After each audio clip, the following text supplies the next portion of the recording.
Yeah, that's Richard joining us today to give the marketing presentation. Hi, guys.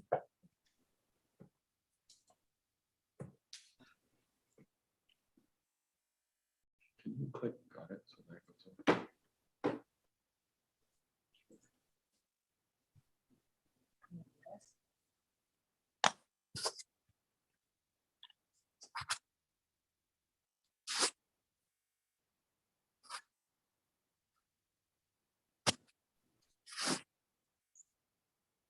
Leave. There you are. Excellent. Okay, so moving into the agenda, do I have a mover for the approval of the minutes that were sent out from the December 16th meeting? Kelly? And do I have a seconder on those, Elia? And all in favor of carrying those minutes? Excellent, thank you. Do we have anybody on the board today that has a declaration of pecuniary interests? Everyone's all good? Excellent. I will turn it over to you, Richard, then for our financial update. Okay, I think everybody's got the package that Travis sent out this morning. My power went out, so I'm a little late in getting some of the stuff in my email. So I assume everyone got it? Yeah. The financial statement?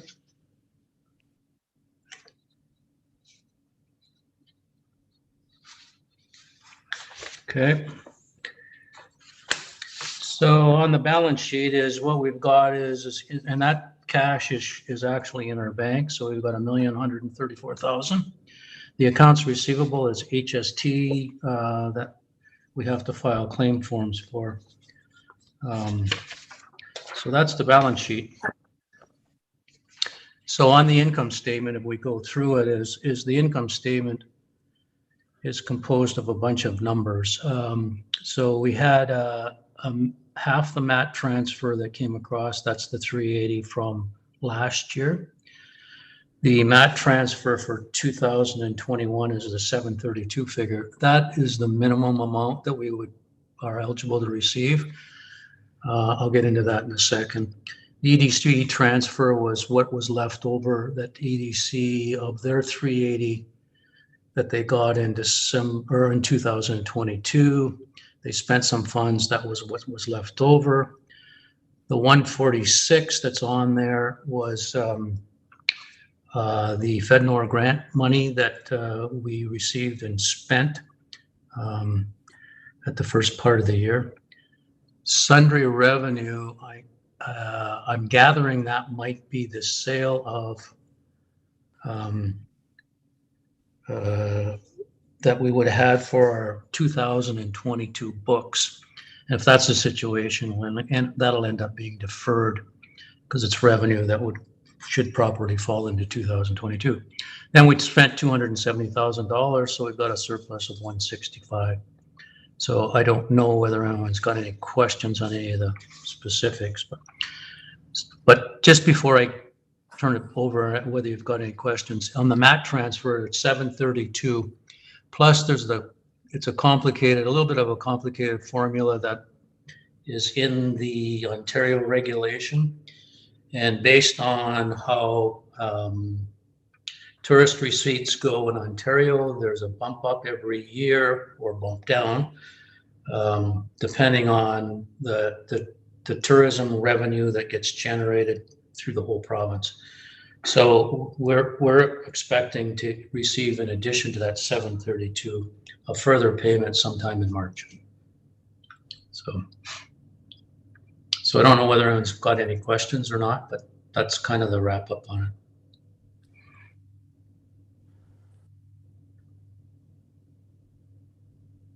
Richard, just on that, in talking with finance, there should also be the first transfer of funds from 2022 at the end of Q1 as well.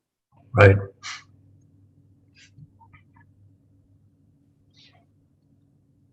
Okay. Did anyone have questions directly for Richard there in regards to the financial update?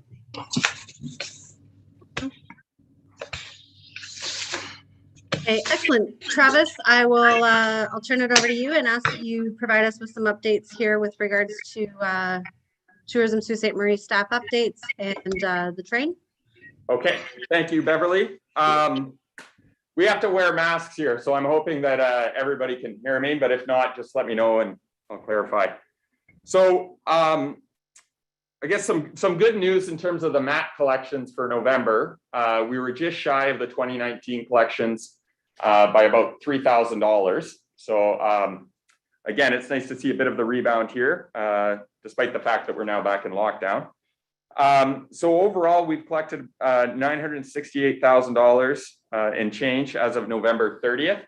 We anticipate to at the February meeting, we'll have the December results, and we'll be able to provide an update on the collections for 2021.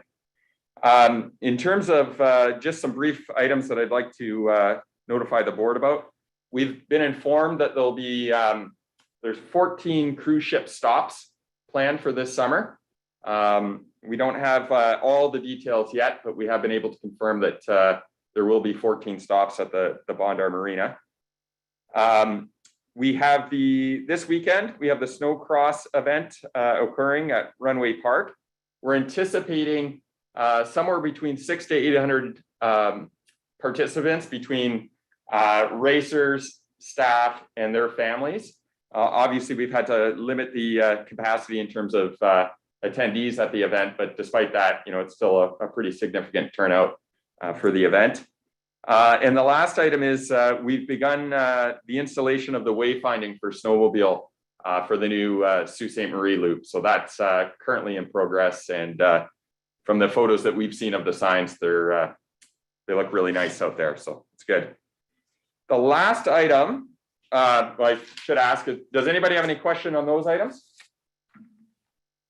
No? Travis, could I ask a quick question? If we know the dates of the cruise ship arrivals, like I'm not sure if there's any plans to have, like, I know in the past there was certain days where they'd have entertainment at Bondar. I'm wondering if maybe I don't know if we just send the city department that deals with the Bondar their note saying maybe those are days that would be days that they could schedule entertainment as a means of having a little fanfare when the ships come. I know a lot of times they just jump on the train or they jump on a tour bus and go somewhere, but on arrival, if there's something happening, at least it kind of livens up the situation. I know we talked about it in the past, but maybe it's something that we can kind of circle back around to put it on people's agenda. Absolutely, Don. I know in 2019 we had kind of a public market there. So when they came in, there was vendors with local crafts and items from the Soo. We'll just circle back to see whether or not that's still the plan, given our transition, hopefully out of COVID. But we can provide an update on that at our next meeting. Travis, do we know the actual dates now when the cruise ships are anticipated to dock? We do have some tentative dates at this point, Joe. I don't have them available right now, but I know that the marina staff do have tentative dates. So we can, if the board would like to see them, we can track them down and share them. I don't know what the budget is like for providing the entertainment and so on, but I would be open to consider or suggest that, if we can get local talent or band or music there to greet them, that might be a worthy investment. I'm on the side of Don that, it'd be nice to have a greeting party, so to speak, to show our hospitality. That's a great idea. I'm just making some notes here to follow up. Thanks, Don, for bringing it up.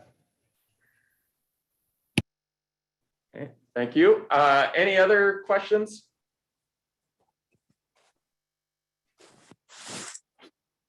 Oh, seeing none, I'll provide a brief update with respect to Watco and the acquisition of the tour train.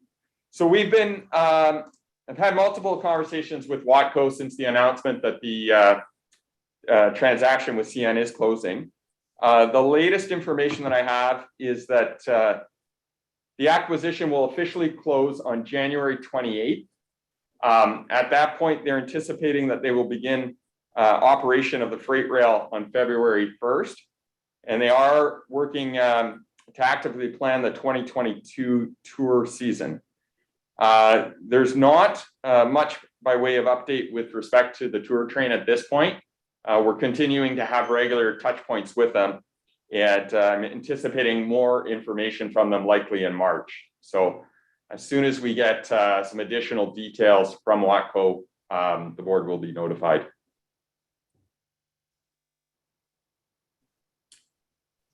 I guess, could I ask just another question about that? In anticipation, I know last year, I don't believe we did the marketing offset for whatever operation CN had. Should we make some provisional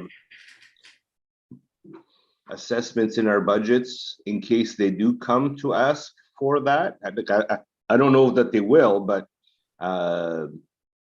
this way we're not kind of, we kind of provisionally set it aside so that we know, okay, if other things come up or things, until we know for sure if they're going to come or not, we're not kind of caught flat-footed, not having money or not having enough money available. Now, I know that we still have money from 2020 or whatever it was, but just a thought in preparation. We do have at this point under the general development fund where we had kind of earmarked funds for the train last year. We've got 277,000 that is set aside from this year's budget. And obviously we're carrying over quite a bit of money from 2020, 2021. So there should be some funds available. And we'll continue to converse with Watco. And if that is, we certainly made them aware of the support that we've provided to CN in the past.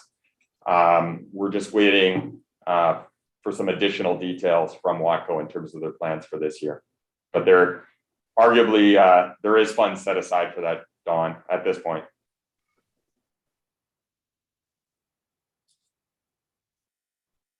Any other questions for Travis regarding either the dashboard and update or the tour train? Okay, winter marketing update. Richard, that would be you. Thanks, guys. I'm going to share my screen, which is a PowerPoint presentation of a few slides. May the host please enable sharing.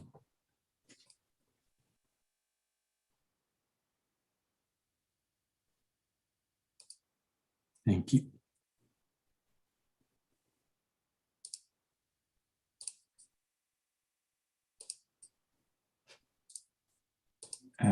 Please, can you guys let me know if you see a slide? Yep, it all looks good. Awesome, thank you. So I'm just going to provide a brief update on the winter marketing plan. The state of play as of fall, when I last spoke to you guys about this, was we had a budget of 70,000 for Q4 for the winter product, and our campaign was going to be directed towards the Ontario market. We had committed 60 of that 70,000 with various partners, and the details will be on the next slide. And the board approved a budget of 355,000 for marketing in 2022. 244,000 would be spent on paid marketing as per this. You can see below. This is the winter timeline that we presented, or I presented a couple of months ago now, just to kind of get you back on track and just to remind you where we stood.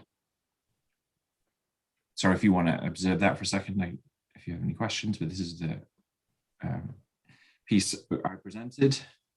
I've highlighted Village 1 and Village 2, and I'll get to that in a second. The update from January 22, as we speak, is in December, we began to see more COVID cases and the emergence of Omicron. As a result, we began to reduce the amount of spend. We made a decision not to go forward with the Village Media piece, the piece you saw in yellow a second ago. That saved us, or pushed 10K out of the winter marketing plan.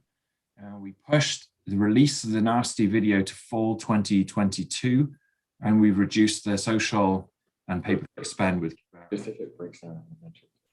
We still plan to gather video and photo assets, and we have a fan tour with On Snow magazine happening this weekend. We are creating a spring and summer plan, and we are on track to focus on this season as our strongest season with our most popular assets. We would like clarity on the train, as well as clarity on what COVID is going to do to the world in general and tourism. We would plan to promote Indigenous tourism and fishing initially as being our stronger spring products, moving into mountain biking, beaches, etc. for a summer project.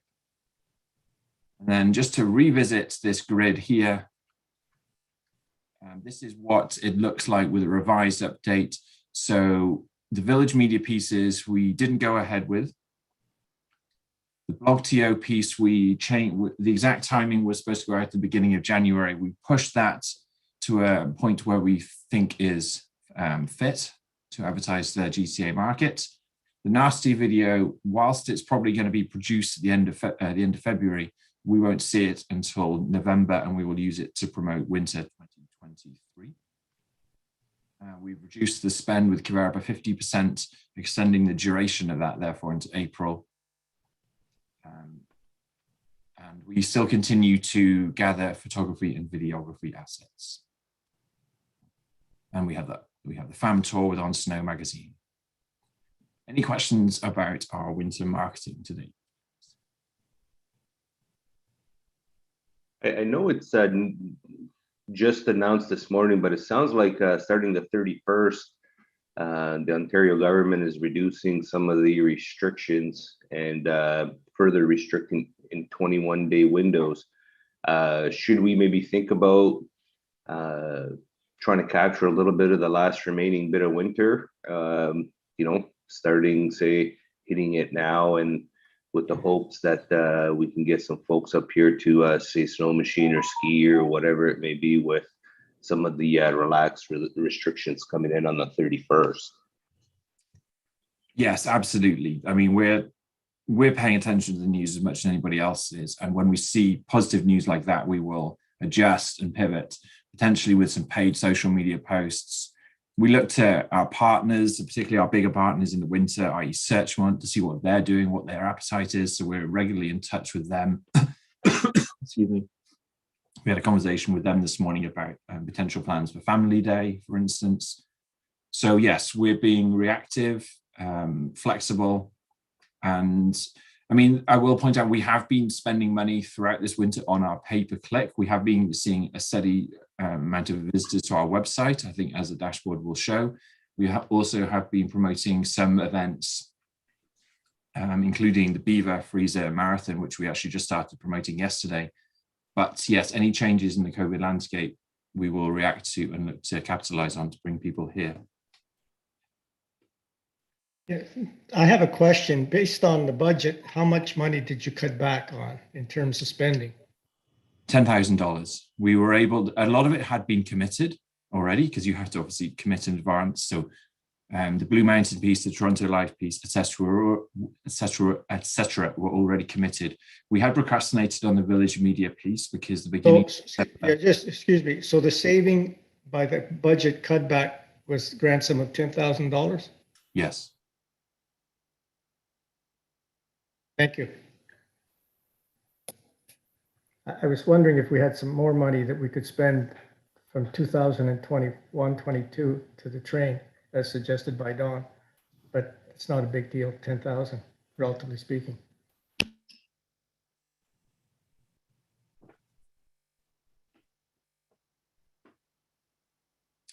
If there are no more questions, I will stand aside.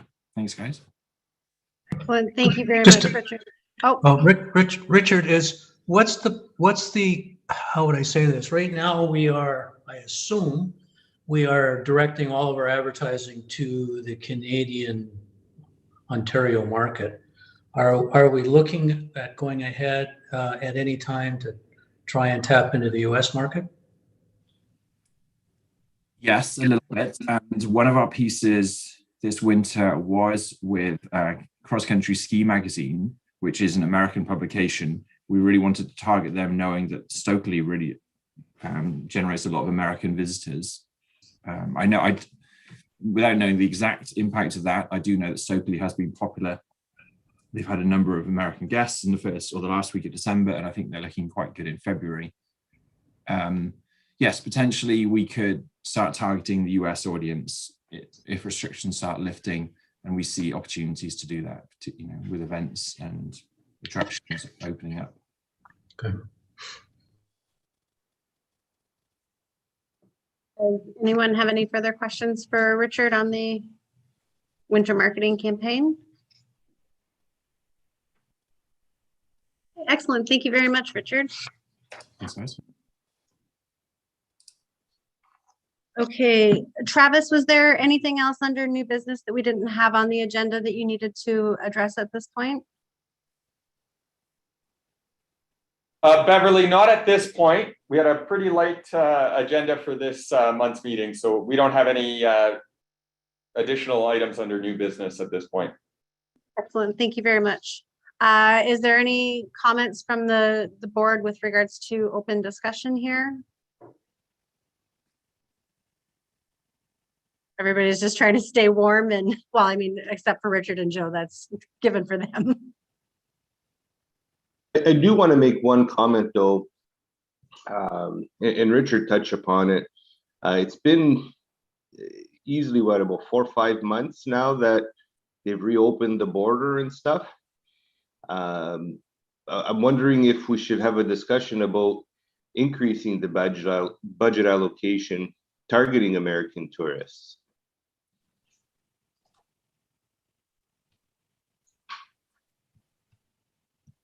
I mean, I think we're seeing from the dashboard report here that there is some interest heading to the Tourism Sault Ste. Marie site. I would say at the given time, with the US government and CDC telling Americans to avoid Canada at all costs, I don't know what kind of traffic we're currently seeing or what we might be able to expect here in the coming months as restrictions release and they roll back on things like their PCR testing. Travis, have we seen anything indicating from the website for click-throughs and bookings that way that would indicate whether or not there is a strong US visitor that's currently coming? So Richard could speak to this probably better than I, but he is seeing at least 35% of the traffic as of December coming from the US. Interestingly enough, 46% was coming from Virginia, which isn't a typical market for us. And then again, 25%. We are not tracking actual bookings out of the US. It's not a metric that we can track. I do know it just in talking with some of, actually Nick in particular, he's seeing a significant uptick in terms of US registrants for his event. For UT Stokely, but I think there's a bit of a lag in terms of when people are willing to travel to Canada. I think with the CDC announcement and others, it's probably looking more accurately towards spring, summer once we get a little bit of a better sense of where the Omicron is headed. And I do know internally here we've earmarked, definitely should the tour boat be operating this year. And Sail Superior, those are good products that we'll be pushing into the US as well as, our new trail system and obviously fall colors as we kind of progress there. So it's definitely something that we have planned for. We've just been delaying right now because we felt it was prudent not to invest heavily in the US markets at this time. Not to invest. Yeah, sorry. And Alana brought up one other item. So Destination Ontario is also advising not to allocate, substantial funds into the US at this point. So it seems to be a common theme across the province. Yeah, perhaps more of a revisit towards March when we have a better understanding. Absolutely. Yeah. Start targeting those for the summer then.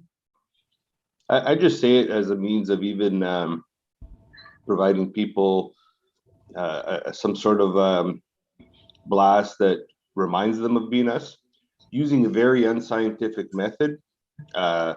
you know, I went to check in on my folks not too long ago, and they had all kinds of marketing crap from the casinos across the river and stuff like that, right? You know, even with the travel restrictions, it's almost like, you know, providing a reminder that there is an option, maybe not be the best option right at the moment, but there is an option. But we certainly don't want to have to start from scratch when the time comes to say, well, yeah, we want to go into the American market type thing. You know, I do believe we need to do something to kind of stay in front of people's faces to remind them of some of the options that we do have up here. Though at this particular point in time, it's not suggested that they travel. I mean, let's face it, it's not suggested that they travel, but people are still traveling, right? Richard, you're in Florida. You know what I mean? They suggested that people don't travel, right? So people are traveling, right? And people are coming across the border, be it for leisure, be it for specific reasons and stuff like that. I just don't want to have to restart from scratch all the things that we've tried to do and all the inroads that we've made in the US market for the past, what is it, 10, 15 years since we've had DMF that we're trying to do specific things. So, like, you know, in light of the fact that we do have extra money from 2020, I don't know, maybe it is worth a conversation about having some sort of informational marketing out there to those target markets, to at least keep us on the list of consideration for people when if and when they do make those travel decisions. Don, if I may, in November, we produced 1,000 rack cards for the ski hill and for our cross-country ski audience, and we sent them to 40 ski and bike shops in Michigan, particularly upper parts of Michigan. So each one of those bike shops had 25 of these rack cards in place in prominent positions. So we hear what you're saying, and we haven't been sleeping on this. We are trying to remind our audience, our American audience, and stay fresh in the American audience's mind that we are here, we have a great ski hill, we have great cross country. We targeted winter, but I think there's every opportunity to target other seasons as well with that strategy.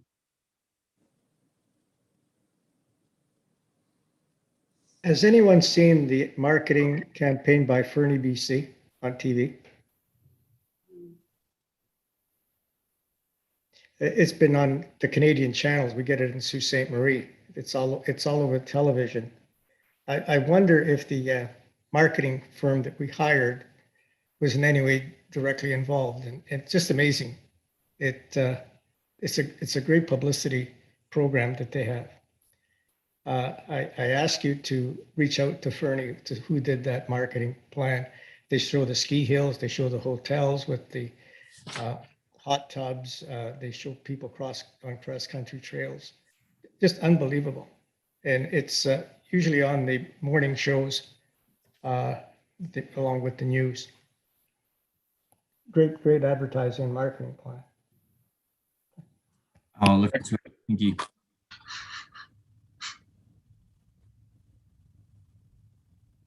Thanks for bringing that up, Joe. We'll reach out to their tourism organization and see if we can find more details. I swear to God, it's got to be the same marketing company, because all the shots that I saw on television are what we had on the brochures. I mean, the frames of the photographs that are come on screen. I'm tempted to go out there. Do we have anyone else that has anything they want to bring forward here during our open discussion? I'd just like to make an announcement, I guess, is the Canadian, just to let everyone know, the Canadian Bush Plane has hired a new executive director, and that's Jamie Hilsinger. So, and she starts on Monday. She's going to do you very well, Richard. Oh, she's going to keep me under control, that's for sure. Her lists are unbelievable.